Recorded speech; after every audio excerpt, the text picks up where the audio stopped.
Σήμερα βρισκόμαστε στο ιατρείο του νεφρολόγου κ. Ιωάννη Γρυβαία.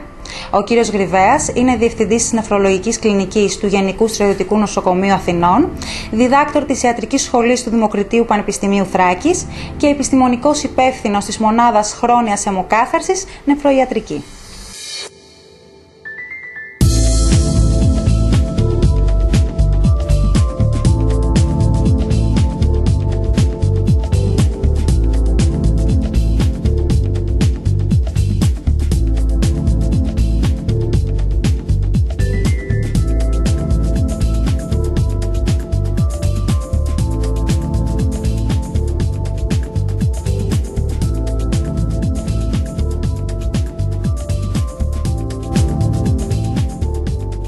Κύριε Γρυβαία, καλησπέρα σας. Καλησπέρα σας. Σήμερα θα μιλήσουμε για τη χρόνια νεφρική νόσο που ταλαιπωρεί αρκετούς. Καταρχήν, θα ήθελα να μου πείτε, τι είναι η χρόνια νεφρική νόσος? Η χρόνια νεφρική νόσος, η οποία τα τελευταία χρόνια με την γενικότερη πρόοδο και τη βελτίωση της ποιότητας ζωής μας είναι μια σιωπηρή επιδημία, σημαίνει μια βλάβη των νεφρών η οποία έχει τους χαρακτήρες της μονιμότητας, δηλαδή σε ένα διάστημα πάνω από τουλάχιστον 3 μηνών, και για την οποία ευθύνονται πάρα πολλοί παράγοντες, τόσο για την εμφάνισή της, όσο και για την εξέλιξη και την κατάληξή της. Ποιοι θα λέγατε ότι είναι οι παράγοντες προδιάθεσης αλλά και επιδείνωσης της χρόνιας νεφρική νόσου? Για τη χρόνια νεφρική νόσο μπορούν να ευθύνονται παράγοντες όπως ο ζαχαρόδης διαβήτης, η αρτηριακή υπέρταση, ειδικά ο πρώτος τα τελευταία χρόνια στις δυτικές κοινωνίες είναι ίσως το κύριο αίτιο χρόνιας νεφρικής νόσου. Μπορούν να οφείλονται βλάβες των νεφρών σε επίπεδο σπήραματονεφρίτιδας, δηλαδή μια βλάβη στην ανατομική και τη λειτουργική μονάδα του νεφρού που μας προκαλεί το πρόβλημα. Επίσης, μπορούν να ευθύνονται κληρονομικά νοσήματα ποικίλης μορφής και εμφάνισης. Και τέλος, σε αρκετές των περιπτώσεων, σε αναγνωρίσιμο ποσοστό, υπάρχουν αίτια τα οποία ακόμα σε εμάς δεν είναι τελείως σαφή και έρχονται να προκαλέσουν τη χρόνια νεφρική νόσο χωρίς να μας δώσουν στοιχεία εμφάνισης.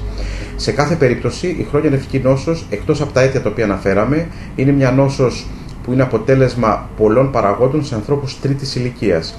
Δηλαδή, αυξανόμενος ο μέσος όρος ζωής μας, πια αναγνωρίζονται προβλήματα υγείας όπως η χρόνια νεφρική νόσος σε ηλικίες ανθρώπων που πριν μερικά χρόνια δεν έφταναν και τώρα καλούμαστε εμείς να τα αντιμετωπίσουμε και πρωτίστως να τα διαγνώσουμε. Τι είναι αυτό που συνίσταται σε έναν ασθενή που πάσχει από χρόνια νεφρική νόσο? Ο ασθενής που πάσχει από χρόνια νεφρική νόσο πρέπει πρώτον να το αναγνωριστεί το πρόβλημα. Δηλαδή πρέπει πρώτον να βρεθεί κοντά σε έναν ειδικό γιατρό, ο οποίος ξέρει το πρόβλημα, του το εντοπίζει και του το αναγνωρίζει.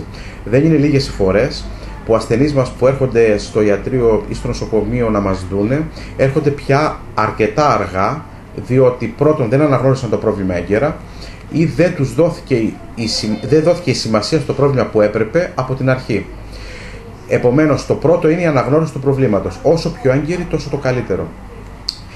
Ακολούθως, ο ασθενής που πάσχει από χρόνια νεφρική νόσο χρειάζεται τακτική παρακολούθηση, διότι θα πρέπει ο θεράπων ιατρός να αναγνωρίσει όλους αυτούς τους προηγούμενους προδιαθεσικούς παράγοντες που είπαμε και άλλους, οι οποίοι συντείνουν στην εξέλιξη επιταχύρω της νόσου, άρα θα πρέπει να προσπαθήσει να τους αποτρέψει στο να επιδεινώσουν την νόσο και ταυτόχρονα, όσο η νόσο εκδηλώνεται, προκαλεί μικρές ή μεγάλες επιπλοκές σε διάφορα συστήματα του οργανισμού που ο θεράπων ιατρός καλεί να τα αντιμετωπίσει. Πρώτον, γιατί αυτές οι επιπλοκές χειροτερεύουν την ποιότητα ζωής του ασθενούς και ταυτόχρονα διότι αυτές οι επιπλοκές έχουν κακή κατάληξη για το πρόβλημα το ίδιο απριόρι. Έχουμε ακούσει και για την αιμοκάθαρση και για τη μεταμόσχευση νεφρού.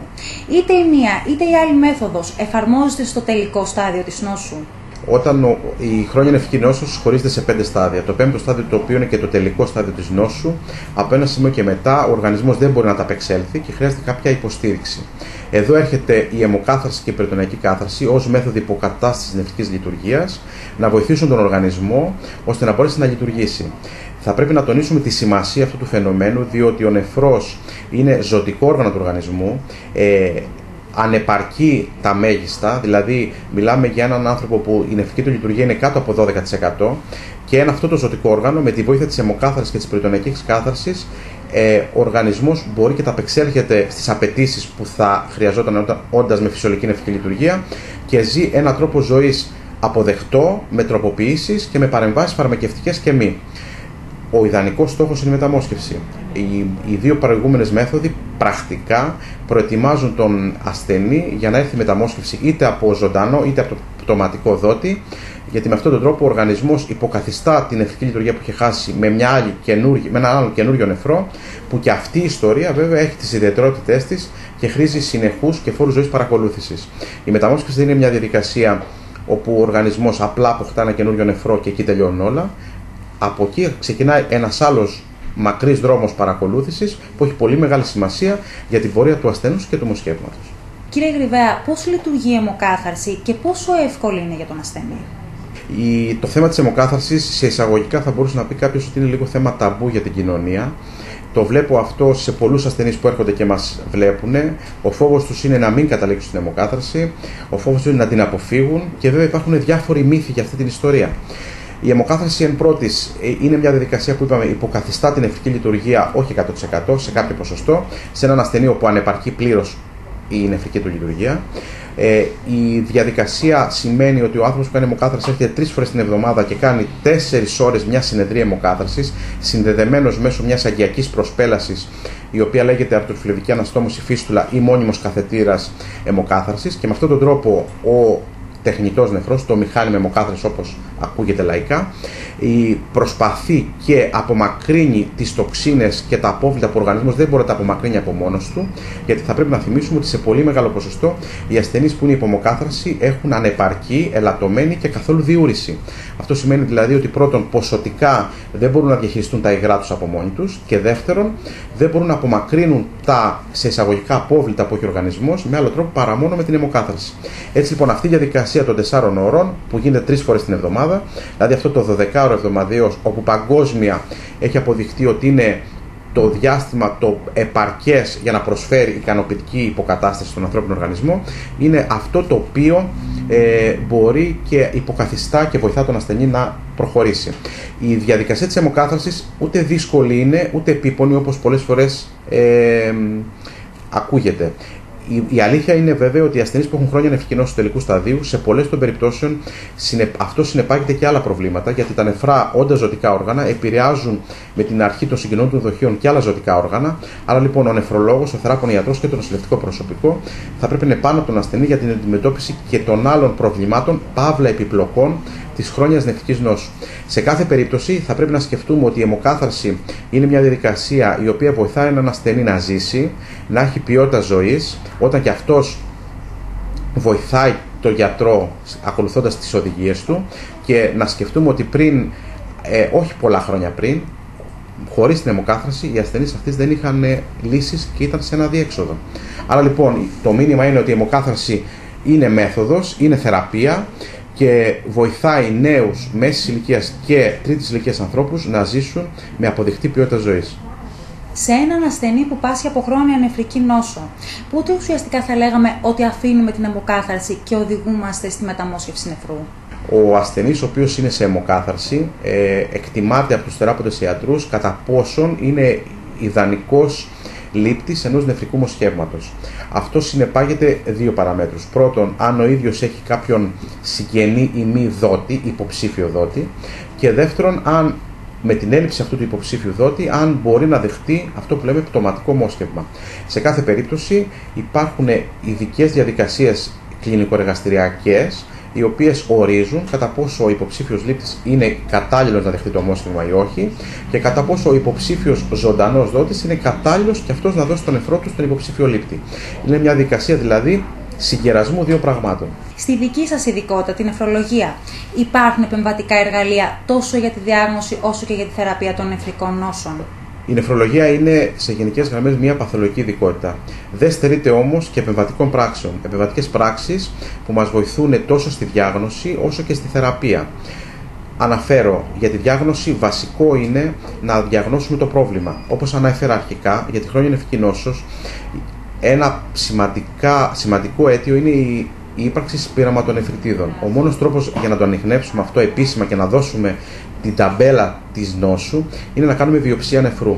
Αυτό γίνεται με μια διαδικασία η οποία στις δυτικές κοινωνίες, ιδιαίτερα στις ΗΠΑ κυρίως, αλλά και στη Μεγάλη Βρετανία, γίνεται με τη βοήθεια υπερήχου σε real time χρόνο, όπου ο υπεύθυνος νεφρολόγος προβαίνει σε αυτή τη διαδικασία, η οποία είναι πολύ σύντομη, σχετικά ασφαλής, και ο νεφρολόγος πια μόνος του μπορεί να αποφασίσει αν η διαδικασία είναι ασφαλής και επαρκής για το αποτέλεσμα της διάγνωσης. Ο λόγος για τον οποίο το αναφέρουμε είναι διότι είναι μια διαδικασία η οποία γινόταν παλιότερα και από νεφρολόγους και γίνεται ακόμα. Γίνεται επίσης και από άλλες ειδικότητες ακτινολόγους, αλλά τώρα, τελευταία, στις χώρες που προανέφερα, γίνεται με τη διαδικασία του υπερήχου σε real time χρόνο, κάτι που είχα την ευκαιρία να το δω στο εξωτερικό, όπου ήμουνα μέχρι πρόσφατα, και είναι μια διαδικασία που μας βοηθάει πάρα πολύ. Ταυτόχρονα, σε αυτό το πλαίσιο της επεμβατικής νεφρολογίας, όπως θα την ονομάζαμε, είναι η τοποθέτηση των μόνιμων καθετήρων αιμοκάθαρσης, που είναι αντικείμενο χειρουργών, είναι όμως και αντικείμενο των νεφρολόγων, και γίνεται πάλι με τη διαδικασία του υπερήχου. Όταν ένας νεφρολόγος εκπαιδευτεί σε ένα σωστό κέντρο για αυτή την ιστορία, μπορεί ο ίδιος, έχοντας επαφή με τον ασθενή καλύτερη από τις άλλες ειδικότητες, να αποφασίσει την ένδειξη, δηλαδή το πότε και με ποιο τρόπο θα γίνει καλύτερη η τοποθέτηση του μόνιμου καθετήρα. Επίσης, το τρίτο στοιχείο αυτού του τομέα της ειδικότητας μας είναι η τοποθέτηση του περιτονεϊκού καθετήρα, της περιτονεϊκής κάθαρσης, που είναι η άλλη μέθοδος υποκατάστασης εκτός από την αιμοκάθαρση, η οποία γίνεται από τους χειρουργούς κανονικά, μπορεί όμως να γίνει και από τον νεφρολόγο με τοπική αναισθησία με τη μέθοδο της περιτονεοσκόπησης. Γενικώς θα λέγαμε ότι όλα αυτά τα αντικείμενα τα οποία ανέφερα μπορούν να γίνουν και από άλλες ειδικότητες ταυτόχρονα ή γινόντουσαν και από άλλες ειδικότητες. Υπάρχει όμως τα τελευταία χρόνια η διάθεση, το trend να γίνεται από νεφρολόγους, διότι αυτοί ξέρουν καλύτερα τους ασθενείς. Οι ασθενείς με χρόνια νεφρική νόσο είναι ασθενείς οι οποίοι είναι συνδεδεμένοι με τον νεφρολόγο, με τον θεράποντα ιατρό, άρα ξέρουν καλύτερα από όλους τις ιδιαιτερότητες των ασθενών αυτών, μπορούν να αποφασίσουν το πότε και το πώς της διαδικασίας καλύτερα από τον οποιοδήποτε άλλο. Και τρίτον, κάνουν την ειδικότητά μας αυθύπαρκτη, ασφαλή, και ταυτόχρονα, εφόσον υπάρχει πρόβλημα, μπορούμε να ζητήσουμε τη συνδρομή άλλων ειδικοτήτων για περαιτέρω διερεύνηση επί του ίδιου προβλήματος. Γιατρέ, σας άκουσα να μιλάτε για την Αμερική, για να μιλάτε για την Αγγλία. Δεν μιλήσατε όμως καθόλου για την Ελλάδα. Υπάρχει εξέλιξη επεμβατικής νεφρολογίας στην Ελλάδα?